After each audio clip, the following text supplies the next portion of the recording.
Film की शुरुआत समुद्र में चल रही एक मछुआरों की नाव से होती है, जहां हमारी मुलाकात कहानी के मुख्य किरदार जेंगो से होती है। सेना से रिटायर होने के बाद जेंगो अपने परिवार का खर्च चलाने के लिए मछली पकड़ने का काम करने लगा था। दृश्य 7 महीने बाद का दिखाया जाता है, जब वह अपने घर लौटता है। घर पहुंचकर वह हैरान रह जाता है क्योंकि उसकी छोटी सी खाने की दुकान बंद पड़ी होती है और उसकी पत्नी व बेटी कहीं दिखाई नहीं देती। तभी एक पड़ोसी उसे बताता है कि उसकी पत्नी नशे की लत में फंस चुकी है और अब पुल के नीचे बाकी नशेड़ियों के साथ रह रही है। यह सुनते ही जेंगो घबराकर वहां पहुंचता है और अपनी पत्नी को बेहद बुरी हालत में देखता है। जिस औरत को वह कभी हंसमुख और खूबसूरत जानता था, वह पूरी तरह ड्रग्स की गिरफ्त में आ चुकी थी। फिर एक फ्लैशबैक दिखाया जाता है। कुछ महीने पहले कुछ लोग उसकी दुकान पर आए थे। उन्होंने चालाकी से उसकी पत्नी को शराब पिलाई जिसमें नशा मिलाया गया था। उसी दिन से उसकी हालत बिगड़ती चली गई। धीरे धीरे उसकी लत इतनी बढ़ गई कि उसने ड्रग्स खरीदने के लिए अपना घर और दुकान तक बेच दी। एक दिन नशे की हालत में उसने अपनी छोटी बेटी को सड़क पर अकेला छोड़ दिया। बदकिस्मती से एक तेज रफ्तार ट्रक ने बच्ची को कुचल दिया और उसकी मौत हो गई। बेटी की मौत और अपने अपराध बोध से टूटकर उसकी पत्नी ने पुल से कूदकर अपनी जान दे दी। उसके हाथ से गिरा एक कागज जेंगो को मिलता है जिस पर ड्रग्स बेचने वालों का निशान बना होता है। यही कागज उसे उस खतरनाक ड्रग नेटवर्क तक पहुंचाता है जिसने उसके परिवार को बर्बाद कर दिया था। जहां एक तरफ नशे ने कई लोगों की जिंदगी तबाह कर दी थी, वहीं दूसरी तरफ इस धंधे से जुड़े बड़े माफिया, भ्रष्ट अधिकारी, ड्रग डीलर और उन्हें बचाने वाले पुलिस अफसर आलीशान जिंदगी जी रहे थे। ड्रग्स के कारोबार से उन्हें बेहिसाब पैसा मिल रहा था। 2 साल बाद कहानी आगे बढ़ती है। पुलिस अफसर एंडो एक ड्रग अड्डे पर छापा मारता है।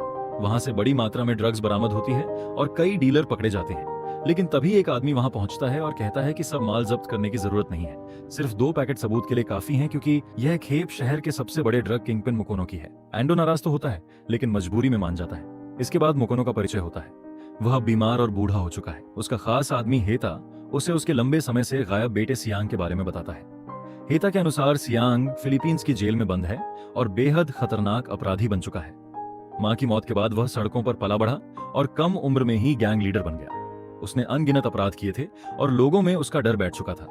इतने भयानक अपराधों के बावजूद मुकोनो अपने बेटे को वापस लाना चाहता था क्योंकि अब उसे अपने ड्रग साम्राज्य के लिए उत्तराधिकारी चाहिए था। उसने हेता को हर हाल में सियांग को अपने पास लाने का आदेश दिया।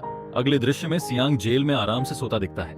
तभी कई गार्ड अंदर आते हैं और अचानक उस पर हमला कर देते हैं। कुछ देर बाद जब सियांग मर चुका होता है, तब असली कहानी सामने आती है। वहां जेंगो पहुंचता है। जेंगो सियांग के कपड़े पहन लेता है और अपने चेहरे पर कुछ कट लगा लेता है ताकि वह बिल्कुल उसकी तरह दिखाई दे।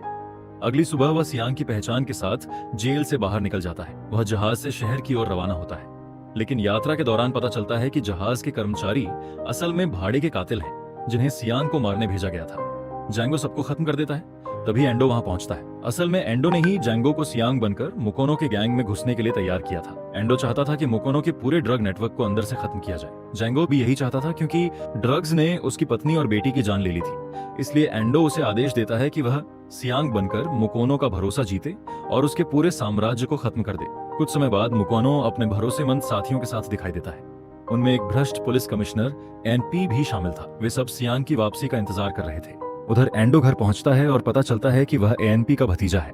वहां उसकी मुलाकात एएनपी की पत्नी नैन्सी से होती है। एंडो उसके चेहरे पर चोट के निशान देखता है और पूछता है कि क्या उसके चाचा ने फिर उसे मारा है, लेकिन नैन्सी बात टाल देती है।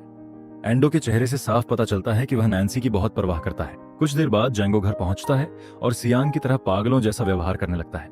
वह उन कातिलों से मिला फोन निकालता है ताकि पता लगा सके कि उन्हें किसने भेजा था। जब वह नंबर मिलाता है तो सामने मौजूद एक आदमी का फोन बज उठता है, लेकिन असल में यह हेता की चाल थी। उसने पहले ही चुपके से फोन उस आदमी की जेब में डाल दिया था ताकि असली मास्टरमाइंड छिपा रहे।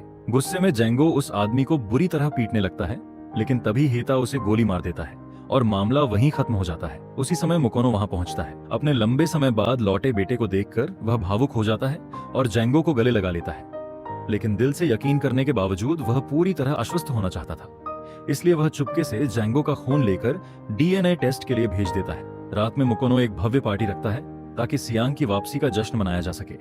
इसी दौरान उसे नकली डीएनए रिपोर्ट मिलती है जिसमें साबित होता है कि जेंगो ही उसका असली बेटा है। डीएनए रिपोर्ट आने के बाद यह साबित हो जाता है कि वह आदमी सच में उसका बेटा है।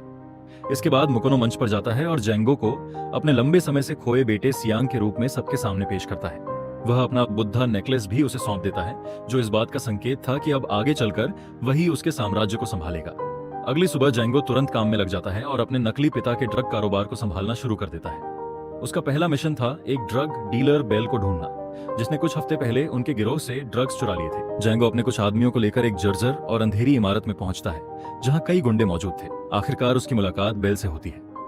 बातचीत जल्दी ही हिंसक लड़ाई में बदल जाती है, लेकिन अपने सैन्य अनुभव और लड़ाई की ट्रेनिंग की वजह से जैंगो आसानी से बेल पर भारी पड़ता है। बेल इमारत से नीचे गिरने ही वाला था कि तभी जीट के लोग, जिन्हें जैंगो की सुरक्षा करनी थी, अचानक उसी को मारने की कोशिश करने लगते हैं। तभी गोली चलने की आवाज गूंजती है। कुछ देर बाद जैंगो बेल और चोरी की गई ड्रग्स लेकर हवेली लौटता है। यह देखकर मुकोनो बेहद खुश होता है कि उसका बेटा उनके दुश्मन को झुकाने में कामयाब रहा। अब उसे जैंगो पर पूरा भरोसा हो जाता है और वह उसे ड्रग फैक्ट्रियों की जांच की जिम्मेदारी सौंप देता है। अगले कुछ दिनों में जैंगो और बेल देश भर की ड्रग फैक्ट्रियों का दौरा करते हैं। जैंगो अपने दिमाग और अनुभव का इस्तेमाल कर कई नई रणनीतियां लागू करता है, जिससे कारोबार का मुनाफा तेजी से बढ़ने लगता है। कुछ समय बाद जैंगो गुप्त रूप से एंडो से मिलता है और उसे सभी फैक्ट्रियों और शिपिंग रूट्स की जानकारी दे देता है, लेकिन एंडो कहता है कि यह काफी नहीं है। उसके मुताबिक असली ताकत उन भ्रष्ट अधिकारियों में है जिन्हें मुकोनो ने खरीद रखा है। एंडो यह भी बताता है कि मुकोनो की सबसे बड़ी ताकत उसका पुलिस कमिश्नर एएनपी के साथ गठजोड़ है। इसलिए वह जैंगो को सलाह देता है कि दोनों के बीच ऐसा खेल खेला जाए जिससे आपसी युद्ध छिड़ जाए। उसी रात जैंगो डिनर पर एएनपी से मिलता है और साफ शब्दों में कह देता है कि अब से उसे पहले की तरह 40% हिस्सा नहीं मिलेगा, बल्कि सिर्फ 10% ही दिया जाएगा। यह सुनकर एएनपी भड़क उठता है। वह कहता है कि इस फैसले का अधिकार सिर्फ मुकोनो को है, किसी और को नहीं, चाहे वह उसका बेटा ही क्यों ना हो। लेकिन जैंगो शांत रहते हुए उसे एक वीडियो दिखाता है जिसमें एएनपी एक निर्दोष इंसान की हत्या करता दिखाई देता है। फिर वह धमकी देता है कि अगर उसने बात नहीं मानी तो यह वीडियो जनता तक पहुंच जाएगा। इसके जवाब में एएनपी जैंगो को गिरफ्तार करवा देता है और जेल की कोठरी में बंद कर देता है। रात होते ही बेल और उसके आदमी पुलिस स्टेशन पर हमला कर देते हैं। भारी हथियारों और विस्फोटकों से पूरा इलाका युद्ध का मैदान बन जाता है। उधर घर लौट रहे एएनपी को यह खबर मिलती है और वह तुरंत मुकोनो को फोन कर जैंगो की हरकतों की शिकायत करता है। दोनों के बीच तीखी बहस शुरू हो जाती है। यह तनाव पहले से बीमार मुकोनो की हालत और खराब कर देता है। इसी बीच सड़क पर एएनपी की कार में जोरदार बम धमाका होता है। ऐसा लगता था मानो सब कुछ पहले से योजना के तहत हो रहा हो। दूसरी तरफ एंडो जेल से जैंगो को बाहर निकालता है और बताता है कि हालात अचानक बदल चुके हैं। मुकोनो अब ज्यादा समय तक जिंदा नहीं रहेगा, इसलिए मरने से पहले उससे वॉल्ट का पासवर्ड और लोकेशन निकलवाना बेहद जरूरी है। बाद में जैंगो मरते हुए मुकोनो के पास जाता है। वह उससे पूछता है कि आखिर उसने सालों पहले उसे और उसकी मां को क्यों छोड़ दिया था। आखिरकार मुकोनो वॉल्ट की लोकेशन बता देता है और कहता है कि उसका पासवर्ड बुद्धा नेकलेस में छिपा है। यह सुनकर खुश जैंगो आखिर सच बता देता है कि वह उसका असली बेटा नहीं है और असली सियांग बहुत पहले मर चुका है। यह सुनकर मुकोनो सदमे में आ जाता है, लेकिन कुछ बोलने से पहले ही उसकी मौत हो जाती है। इसके बाद जैंगो हॉल में आता है और सबको बताता है कि मुकोनो अब नहीं रहा। फिर वकील उसकी वसीयत पढ़ना शुरू करता है। उसमें लिखा होता है कि नया चेयरमैन सियांग बनेगा और मुकोनो की सारी संपत्ति उसी को मिलेगी। यह सुनते ही हेता अपना असली चेहरा दिखा देता है। गुस्से में वह वकील को गोली मार देता है और ऐलान करता है कि इतने सालों की मेहनत और बलिदान के बाद वह यह साम्राज्य किसी ऐसे बेटे को नहीं सौंप सकता जो सालों तक गायब रहा हो। इसके बाद हेता अपने विरोधियों पर गोलियां चलाना शुरू कर देता है और पूरी हवेली में अफरा तफरी मच जाती है। जैंगो, एंडो और बेल मिलकर उसका सामना करते हैं, लेकिन दुश्मनों की संख्या बहुत ज्यादा होने की वजह से उन्हें पीछे हटना पड़ता है। जाते जाते वे हवेली के अंदर ग्रेनेड फेंक देते हैं, जिससे हेता के कई आदमी मारे जाते हैं। लेकिन हैरानी की बात यह थी कि हेता अब भी जिंदा था। वह आखिरी बार जैंगो पर हमला करने दौड़ता है। तभी सही समय पर एंडो बीच में आ जाता है।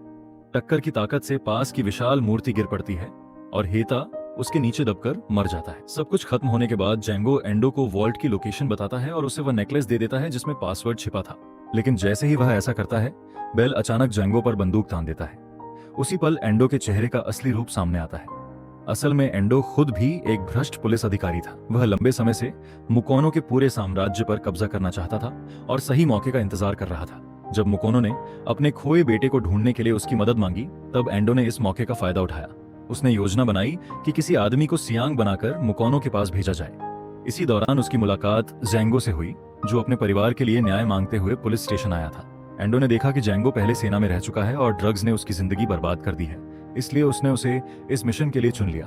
एंडो ने बहुत सोच समझकर पूरी साजिश रची थी और बेल भी उसका साथी निकला। हालांकि एंडो तुरंत जैंगो को नहीं मारता, क्योंकि अभी उसे आगे के कामों के लिए उसकी जरूरत थी।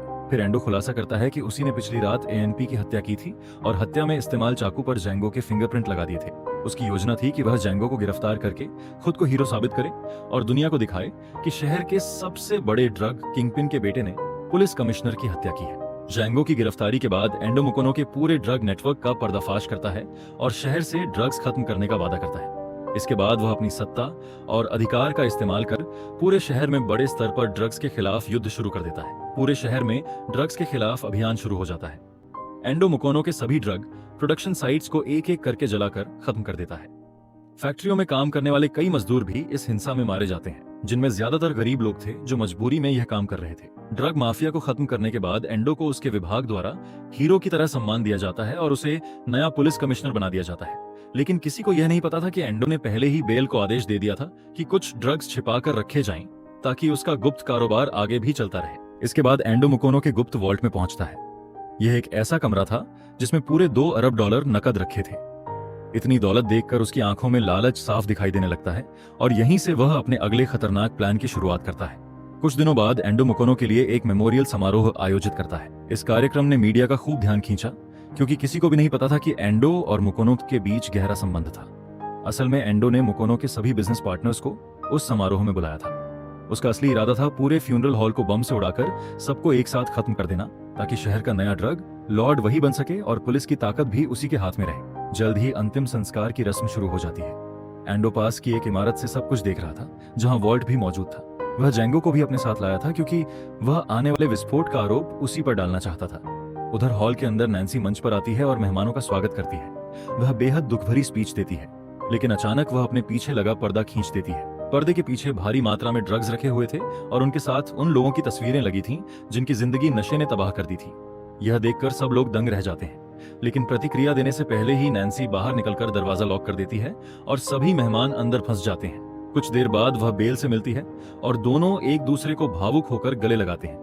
ऐसा साफ महसूस होता है कि दोनों का रिश्ता बहुत पुराना है। इसी दौरान एंडो बम का बटन दबा देता है। जोरदार धमाके के साथ पूरा फ्यूनरल हॉल उड़ जाता है और अंदर मौजूद लगभग सभी लोग मारे जाते हैं। लेकिन अगले ही पल उसके पीछे मौजूद मुकोनो का वॉल्ट भी विस्फोट में नष्ट हो जाता है। $2 अरब की पूरी दौलत जलकर खत्म हो जाती है। यह देखकर एंडो पूरी तरह सन्न रह जाता है। उसी समय उसे समझ आता है कि यह सब जेंगो की योजना थी। इसके बाद कहानी एक फ्लैशबैक में जाती है। पता चलता है कि नैन्सी एक ईमानदार पुलिस कमांडर की बेटी थी, जिसने ड्रग्स के खिलाफ लड़ते हुए अपनी जान दे दी थी। नैन्सी एक रिहैब सेंटर में डॉक्टर के रूप में काम करती थी।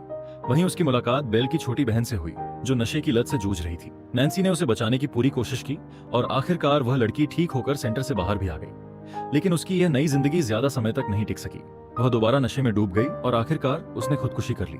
दूसरी तरफ नैन्सी के पिता को भी मुकोनो के गैंग ने मार डाला, क्योंकि वह उनके ड्रग कारोबार के रास्ते में आ रहे थे। इन्हीं दुखद हालातों में नैन्सी और बेल की मुलाकात हुई।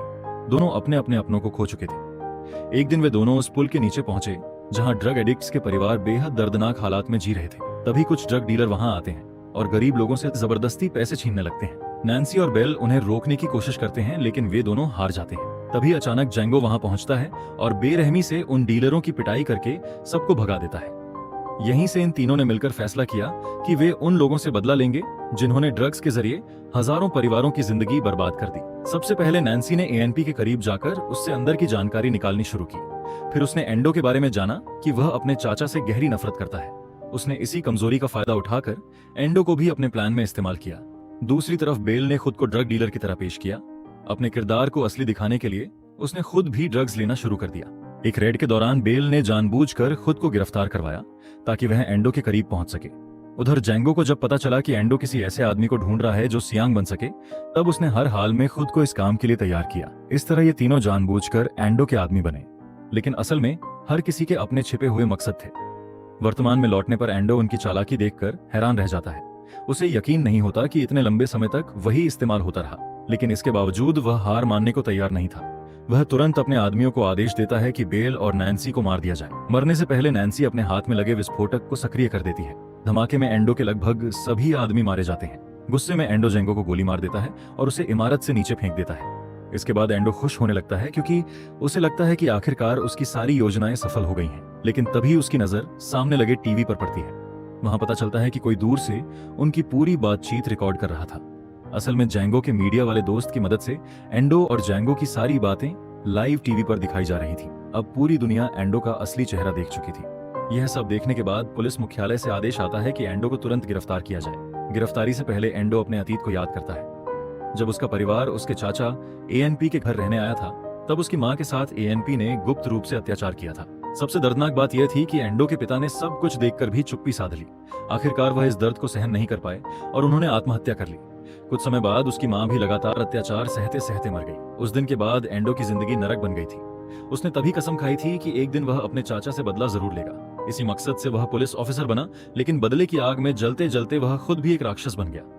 उसकी कहानी यह साबित करती है कि बुराई से लिया गया बदला आखिरकार सिर्फ विनाश ही लाता है। एंडो आखिरी बार पुलिस से लड़ने की कोशिश करता है, लेकिन आखिरकार वह हार जाता है और गोलियों से मारा जाता है। फिल्म के अंत में सरकार आखिरकार उन गरीब लोगों की तरफ ध्यान देती है जो सालों से पुल के नीचे नशे की वजह से बदहाल जिंदगी जी रहे थे। उन्हें मदद और सहारा देने की शुरुआत की जाती है।